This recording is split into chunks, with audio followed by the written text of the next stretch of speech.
এবার আইডিএলসি এর সৌজন্যের সম্ভাবনার গল্প।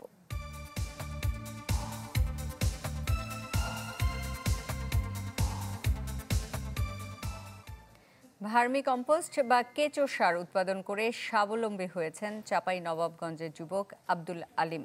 বাড়িতেই নিজ খামারের গরুর গোবর ও কেঁচো ব্যবহার করে এই জৈব সার তৈরি করছেন তিনি। মাসে আয় করছেন লাখ টাকা। চাঁপাইনবাবগঞ্জের গোমস্তাপুর উপজেলার যুবক আব্দুল আলিম থাকতেন কুয়েতে। ২০২৪ সালে ফিরে আসেন দেশে। প্রথমে ১৪টি গরু নিয়ে গড়ে তোলেন গরুর খামার। পরে ইউটিউবে ভার্মি কম্পোস্টের নানা সফলতার গল্প দেখে অনুপ্রাণিত হয়ে গোমস্তাপুর উপজেলা কৃষি অফিস থেকে প্রশিক্ষণ নিয়ে ২০২৪ সালে গড়ে তোলেন কেঁচো সার তৈরির খামার। এর পরের গল্পটা শুধুই সামনে এগিয়ে চলার।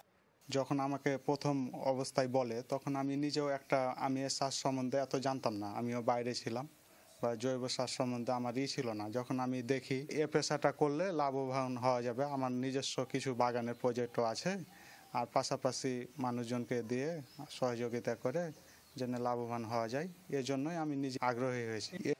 আব্দুল আলিমের খামারে বর্তমানে কর্মসংস্থানের ব্যবস্থা হয়েছে ১০ জন নারী পুরুষের।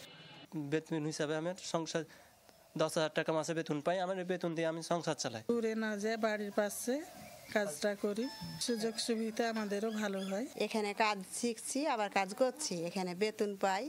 ওই বেতনটা নিয়ে স্বামী সংসার নিয়ে ছেলে পেলে নিয়ে সংসারে কাজে লাগাই। বর্তমানে কেঁচো সার তৈরির খামার থেকে আব্দুল আলিম প্রতি মাসে উৎপাদন করছেন ২০০ মণ কেঁচো সার, আর তা থেকে প্রতি মাসে আয় করেন লাখেরও বেশি টাকা। Desk report, channel 24। গাড়িটা আমার প্রেজেন্ট, আমার ফিউচার, আমার হ্যাপি লাইফ। আইডিএলসি আমার ফাইন্যান্সিয়াল পার্টনার বলেই কার লোন আমার কাছে লাইফ ইনভেস্টমেন্ট।